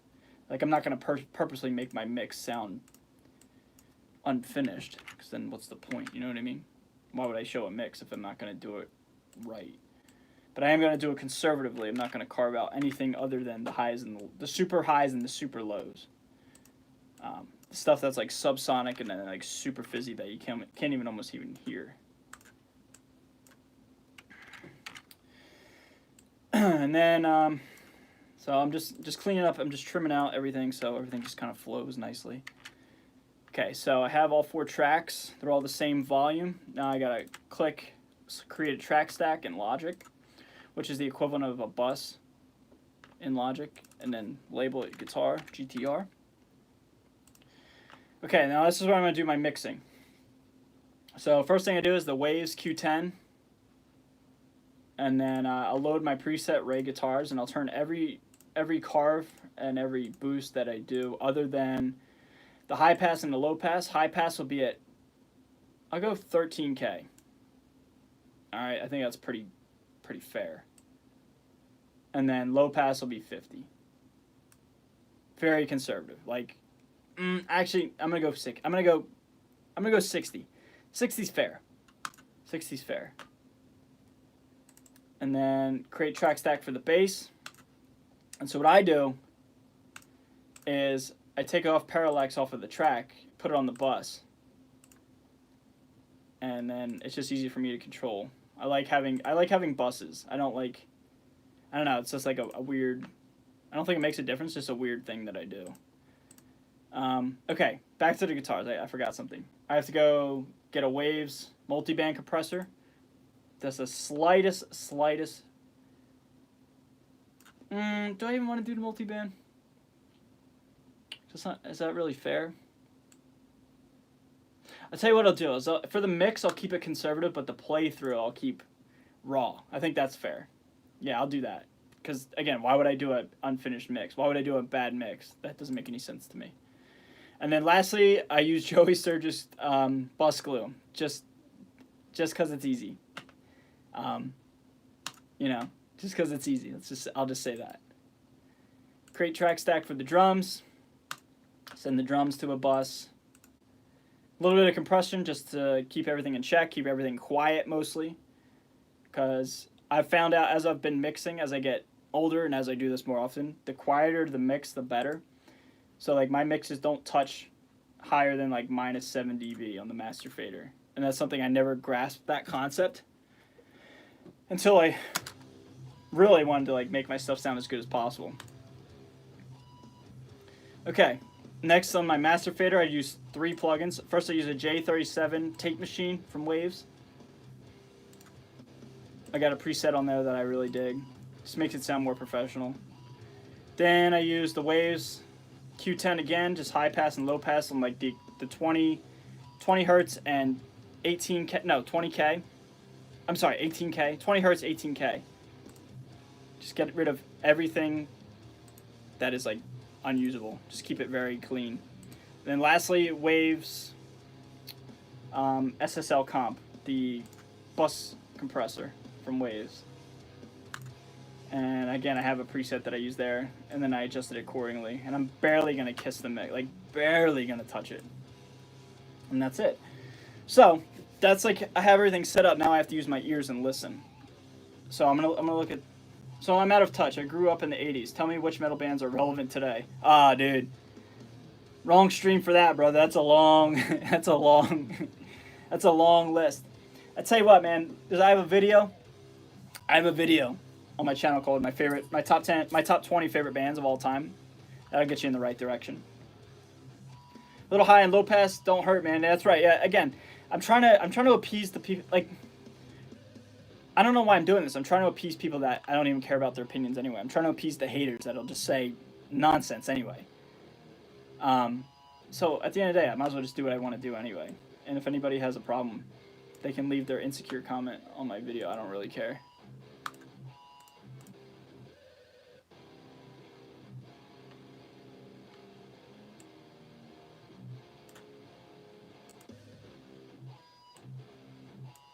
Cool. Just checking all my levels, making sure everything's not peaking, everything's super clean, super, like I said, practical, usable.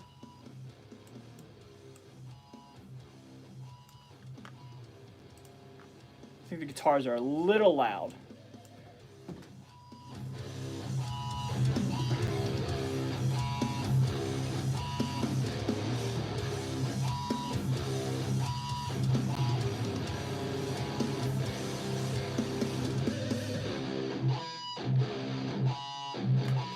I didn't fall asleep there. I was using my ears. I've also learned as I got older, don't mix with your eyes, mix with your ears. And that's something I never understood that concept. But yeah, I think it's good.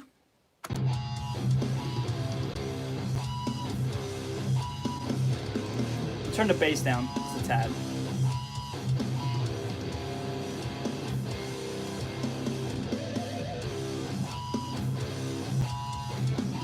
And another thing that helps too is I turn it down and I listen quietly.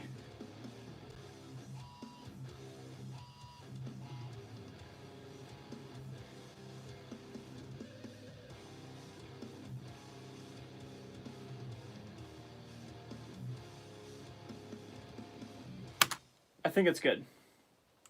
I think it's good.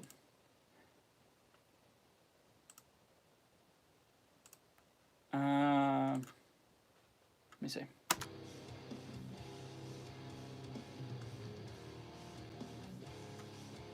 I'm going to kiss it a little bit more with the multi-band, and then I'm calling it good. Okay, it's good. File save. Now I'm going to bounce it. Oh, I got to do one thing.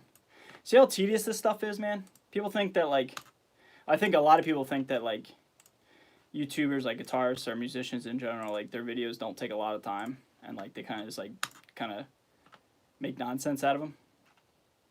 But, man, this stuff takes a long time. This takes hours every day. Just working towards my goal, man. Just growing my friends and family here on my channel. You guys, I do this for you guys, not as like to sound like some kind of like weird martyr or something like that. But like seriously, I I love doing this because it's like it's a way for me to meet people, a way for me to learn from you guys, just a way for me, just a way for me to interact with people around the world that like the same things that I do. So that's why I love this stuff, man. It's so fun. It's a lot of fun, you know what I mean? So what I'm doing right now is I'm creating a count in with the hi-hats, because when I'm about to film this, I have to play along to it, for dramatic effect, I guess. I have to give myself a count in, because if the song just starts, I will never get the timing right, and it'll just look weird, and it'll look like I'm miming, even though I am, you know what I mean?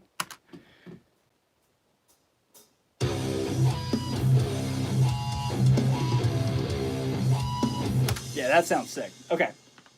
Call it there. Another thing I've learned along the way, don't sit and tweak forever, because you'll lose sight of the original intent and you'll go crazy. So, leave it at that. Minus 7.7, almost minus 8 dBs. That's perfect. File save, file bounce. Okay, project or section. Pickup demo needs mastering. Now I got to go back and master this. Okay. So now it's bouncing. I'm going to hop in the chat, see how you guys are doing. Let's see.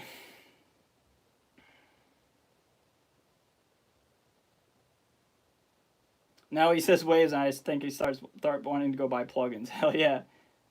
Has anyone noticed that Ray's videos are generally a bit louder than other people's? Well, I didn't know that. If that's the case, that's cool.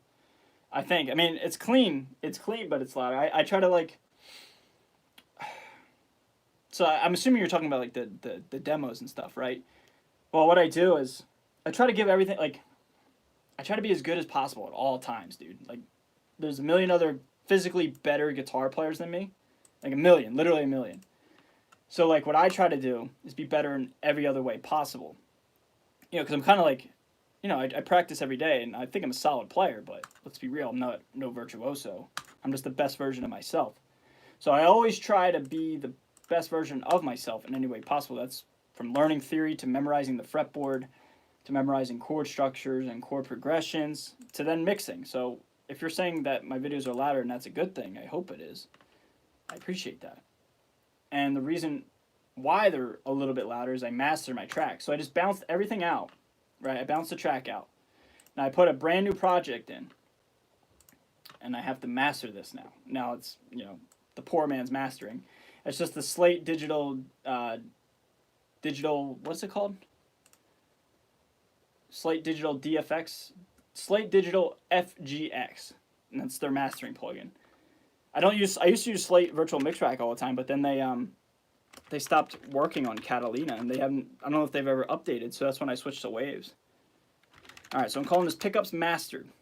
Again, Mastered, it's just a plugin. So now this will be significantly louder.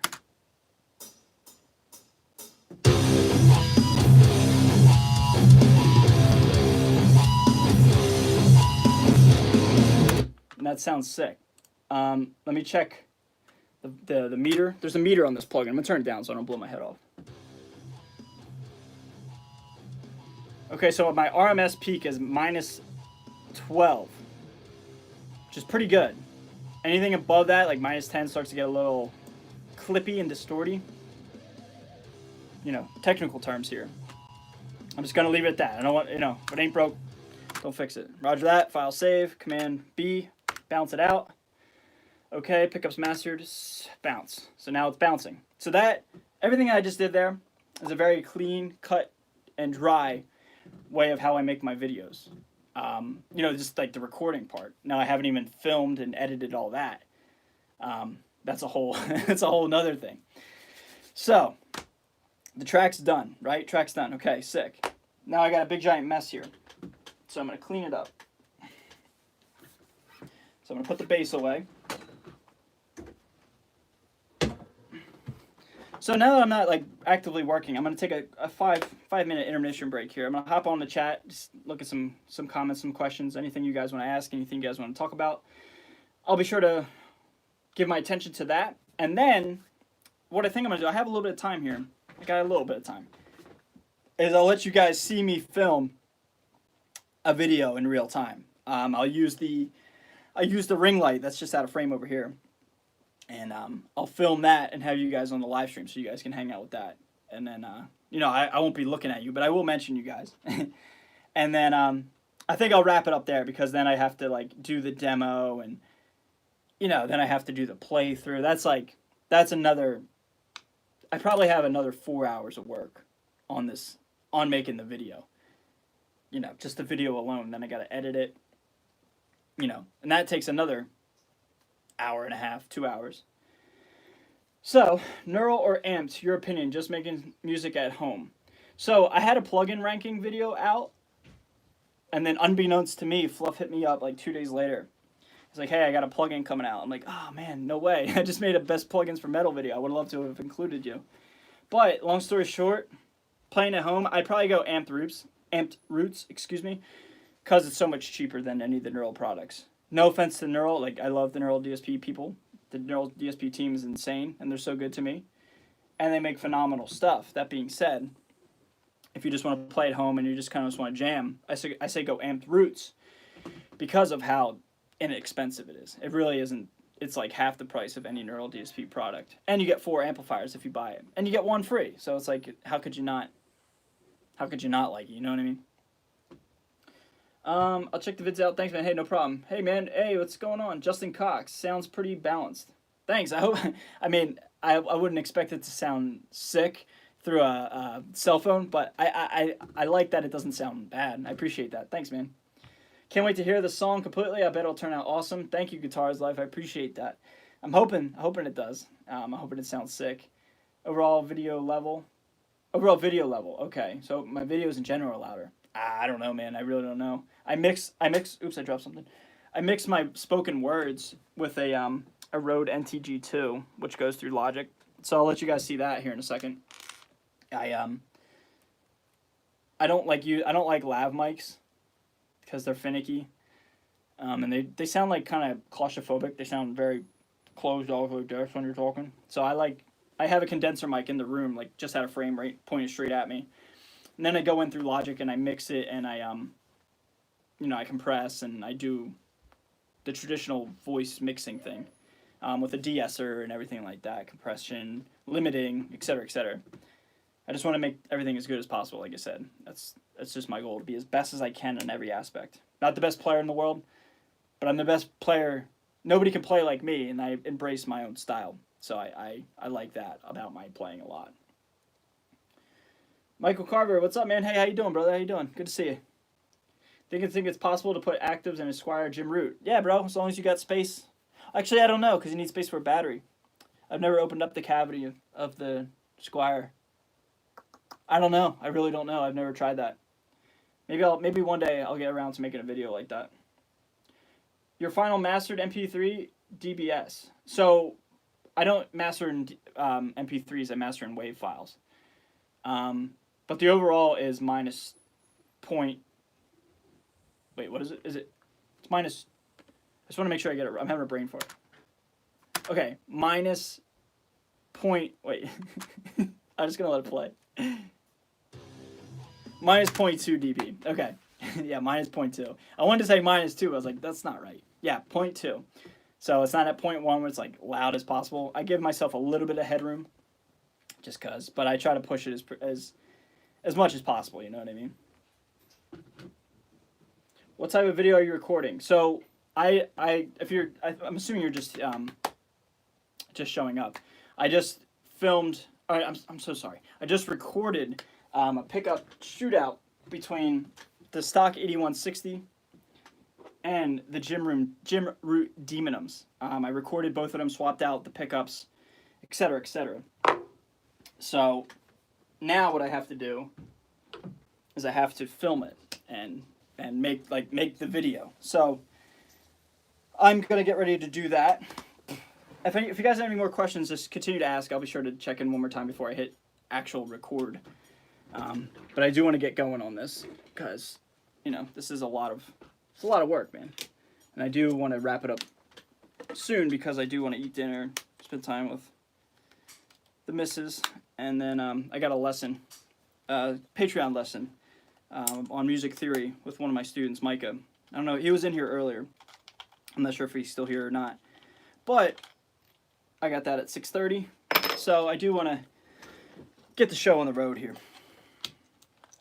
So I'm using my Canon 80D with this sick-ass Canon wide lens that I use, that I invested in, I don't know, maybe in like summer 2019. And I think that really has helped out the channel because it gives it like a really big feel, like a really wide feel. And then it goes onto this ring light right here that you guys never really see. And then, so I prop it on here and I, lock it down. And then I'll show you what I do next.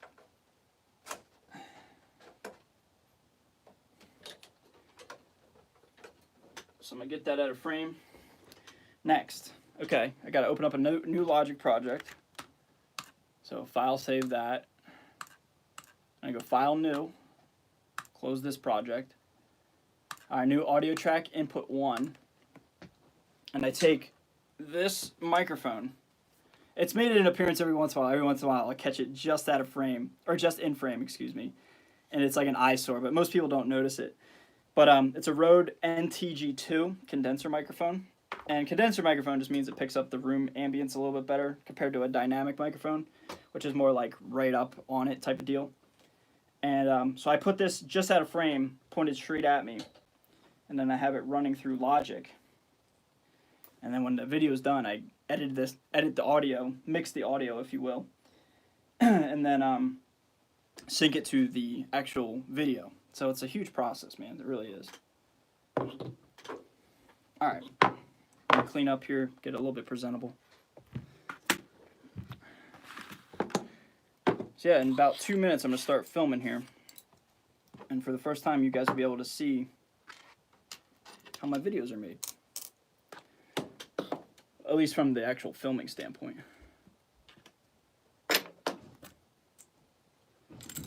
Just gotta get everything out of frame. Just, like I said, just try to clean it up, make it look presentable for people who click on the video that didn't realize I was doing it live and like, want to talk nonsense and say, oh, it looks so unprofessional or whatever.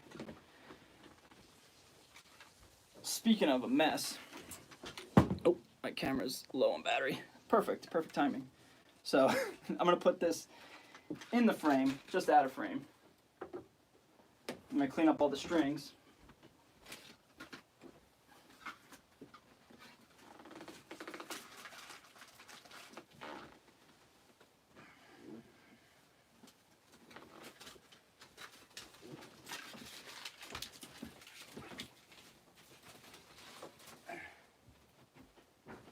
So back there in that cubby, I actually have a spot where I recycle all my strings. And then I take them to a spot where they recycle strings. Unfortunately, they're not collecting, obviously, with everything that's going on. But yeah, recycle your strings, guys. Helps everybody out in the long run. What are we going to do when there's no strings, you know what I mean? Just recycle them. It takes 2 seconds. So, wrapping up the cable. Alright, that's out of frame.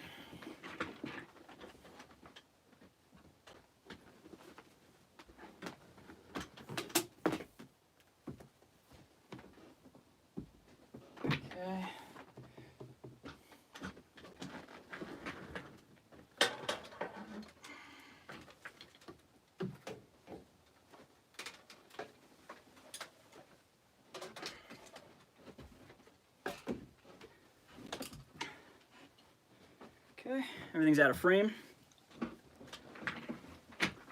I think I'm ready. So I'm gonna hop on in the chat real quick. See what you guys are saying. Cavity's like a Les Paul, and his volume pot though. Yeah, still here, brother. Michael, what's up, brother? Shotgun boom. With the EMGs, I know they're sound orderless, but does Jim Roots have different connectors? Nope. All right. If you have questions about everything I'm doing, a lot of this stuff will be answered if you watch the stream when it's uploaded. And the video, that's going to be coming out when I actually finish doing what I'm doing. So I'm going to hop on the camera now, and let's do this.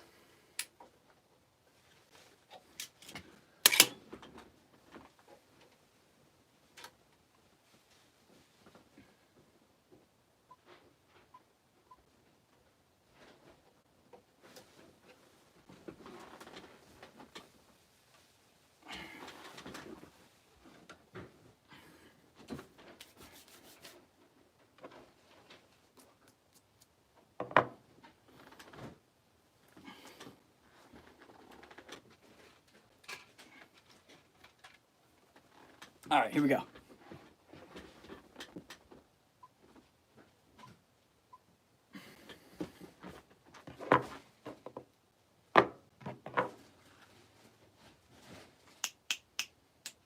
Check, check, check. Hey everybody, what's going on? Okay. Checking my levels.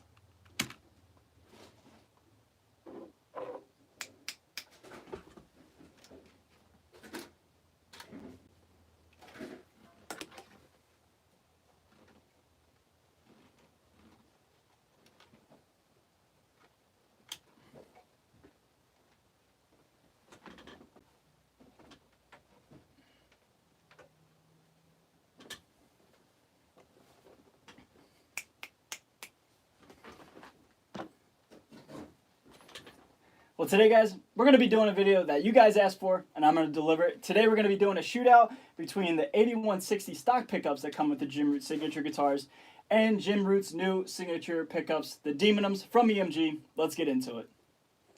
You guys like that? I got that down pretty good. So what is going on, everybody? Thank you so much for joining me for today's video. My name is Ray. I'm a guitar player here on YouTube, and today's video is a lot of fun. Let me talk about it. So right now, as you guys are watching this video, I'm actually doing a live stream on YouTube on my channel. So if you guys want to check that out, by all means, you're more than welcome to stop this video, check the live stream, see how I recorded and edited and did all the stuff that you're about to see in this video on the live stream. It's the first time I've ever done that, and it was a lot of fun. So thank you all who tuned in, who watched it. I appreciate you all. And you right there are now on the screen, or now in the video. So that's pretty sick. Okay, so now I have to think about what I'm going to say. Okay, so today's video. So now, you guys have been asking a lot about Jim Root stuff. You guys know I'm a huge fan, and I absolutely love all of his gear. And the pickups were certainly the next in line. I've knocked out all his guitars. Now we got to do a shootout with the pickups. So before 2020 rolled around, all of Jim Root's guitars came with a stock 8160 combination. And that is what Jim has certainly been playing for at least close to 20 years, until this very past April, I believe it was, or March. I messed up. So today's video. So first off, today's video. So what we're going to be talking about today is Jim Root's pickups. So you guys know I'm a huge Jim Root fan. I love all his guitars. And there's only a matter of time before I did a shootout between his brand new pickups that came out this past February and the stock 8160 that used to come in all of his signature guitars. So Jim was using 8160s for about at least 15, 20 years, give or take. I'm not exactly sure when. He actually started using 8160s, but he's been using EMG 8160s nonetheless for at least 15 years guaranteed. And so now, when he came out with his new pickups, it was only a matter of time before I was like, you know what, let's see which ones sound better. So how today's video is going to work. First, I'm going to give you guys a full-on mix using this guitar in drop B, going back and forth between the two pickups. I've previously just recorded a demo track where I used these pickups, the Demonums, then I swapped them out, took out the pickguard, put the 8160s back in, recorded that. Then I switched them out again, did some playthroughing with both pickups, and then I basically did everything I could possibly show you guys. And I basically did everything I could to show you guys the difference between the sounds of the two. And I basically did everything I could to showcase the different sounds and the different characteristics of the two pickups. For the tones, I'm using my orange Rockaverb Mark II 50-watt head with a precision drive in front of it, and that is going I always mess up, man. For the tones, I'm using my orange Rockaverb 50 Mark II, which has a precision drive in front of that, and that amplifier is going into my universal audio aux box. I am in drop B if I haven't said that already, and then after the demo and after the playthrough, we'll come back and we'll talk about which pickups I like better, and we'll wrap up today's video. Alright guys, without further ado, I got a lot to show you. Let's get into some tones, huh? Alright everybody, that is everything I could show you from the demo song to the playthrough. My overall summary, man, is these guitars. Alright everybody, that is everything I could show you with the different pickups. What do you guys think of... I do this all the time. Alright everybody, that is everything I could possibly show you with these two pickup sets. My overall summary, man, is they sound pretty different. My overall summary, man, is these pickups sound pretty... I'm just going to do the whole line again. Alright everybody, that is everything I could possibly show you with the two pickups. Alright everybody, that's everything I could show you with the two possibles. I'm struggling. Alright everybody, that is everything that I could show you between the two pickup sets, between the 81 and the 60 and the signature Jim Root Demonum pickups. My overall summary, man, is they sound significantly different, and that's a very exciting and refreshing thing. It's always exciting when you swap out stuff, or you swap out your gear, your strings, your pickups, your guitars, your amps, and there's a huge difference. That's really refreshing to me. It's really disappointing when you swap something out, you spend all this money buying something, and then when you put it into your rig, into your setup, and it really has no real difference, it's kind of a bummer, you know what I mean? With these pickups, they sound pretty different, and it's really refreshing again. I like that a lot. So guys, what did you guys think of the video? What did you guys think of the tones? And ultimately, which pickup set do you like better? Do you like the Demonums or do you like the 8160s? Leave all your thoughts down below and we'll have a nice friendly discussion. A huge shout out to all my patrons. You guys are the blood that keep this machine going. So thank you guys so much. A huge shout out to everybody that's tuned in on the live stream right now. Thank you guys. I really appreciate you. Thanks for sticking around for all my flubs and all my mishaps and misspeakings, if that's even a word. I really appreciate you guys. And thank you watching at home. I appreciate you guys so much. I'm out of here. Stay metal, everybody. And I'll see you guys next time. Later.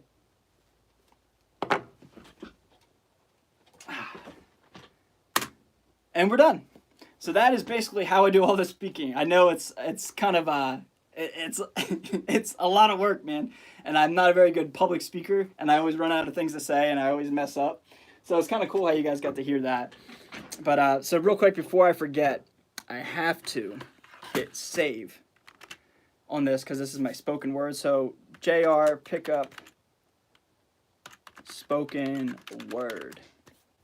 Okay.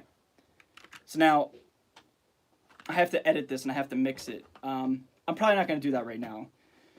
As long as I have it saved, it's all good. So I'm going to hop in. Hey, Flo, what's up, man? I know Ray's pain right now. Yeah, man, just the trying to be professional and try to, like, be, like, I don't know, like, suave with your words. And, like, I'm just like, oh, man, I mess up so much. And so, yeah, like, anybody who does YouTube or does, you know, content and messes up all the time, you know exactly how it goes, man. It sucks. But, you know, it's kind of embarrassing I did it on the live stream, but hey, man, I'm showing you guys a little behind the scenes. It's a lot of fun, though. I'm glad you guys are here for it because, you know, it keeps it light, keeps it fun, keeps it fresh for me, rather than, you know, doing the same old boring stuff all the time. So what I'm doing right now, just out of frame, is I'm in Logic, and I'm mixing my vocals that I just did, my voiceover. Again, it's the Rhodes NTG2, and I actually got that idea from Fluff's studio tour back in the day. Fluff's probably my favorite guitar player, like, not even kidding. Like, I look up to that gentleman so much.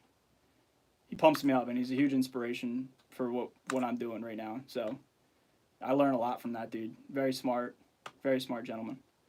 Okay, so I'm not gonna do this.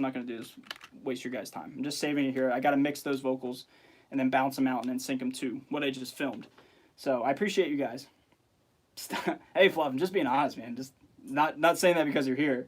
As soon as you leave, I'm not gonna be like, oh my god, Fluff. No, I'm not gonna start hating on you. I'm being honest, man. I appreciate you, man. I learned a lot from you, as I'm sure everybody else does here. You know what I mean? Hey, Ray. Wonder custom Jazz Master white strap.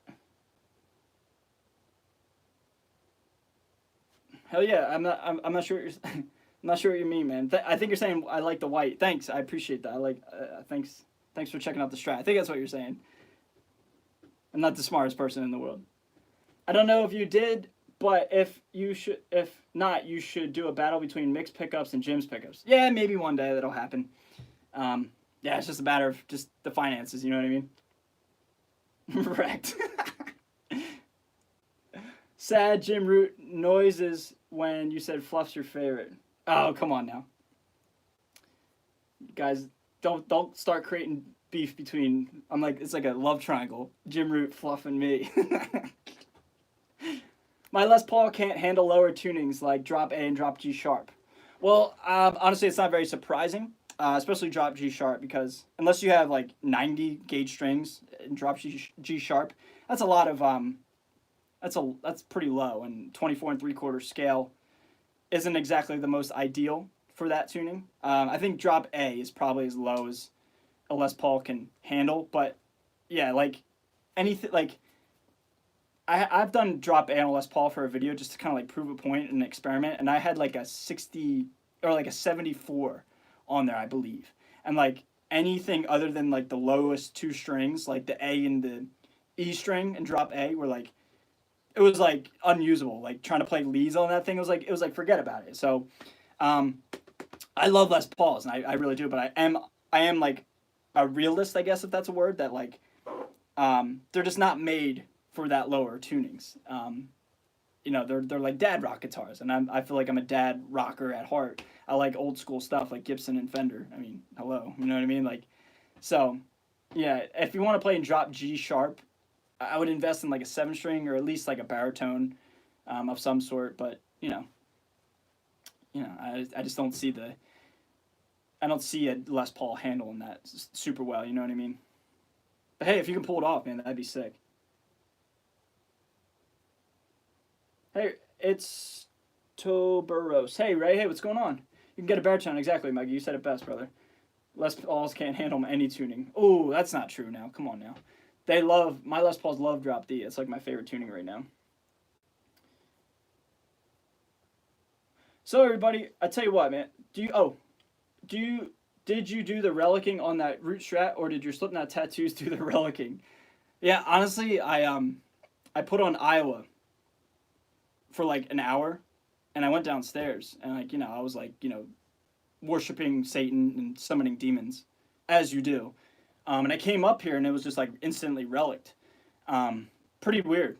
You know, the walls kind of speak from time to time as well. I don't know what that's about. Probably have to call the realtor.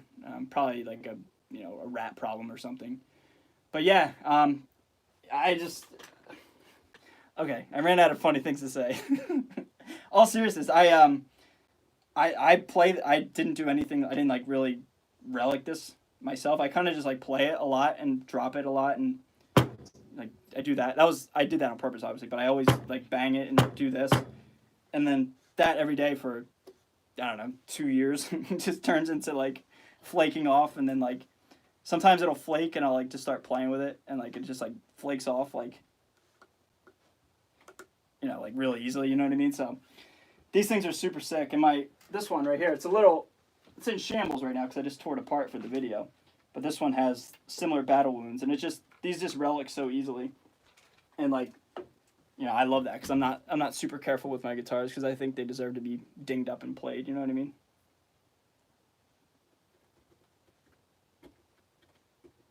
Ethan, what's up, man? Your beard grew out. I can't really grow a beard. I appreciate that. This is pretty. This is in shambles. But yeah, my goatee is coming in pretty good, man. I'm rocking it as long as I can, and then the hair is coming in too. I got hat hair right now, but it's pretty long.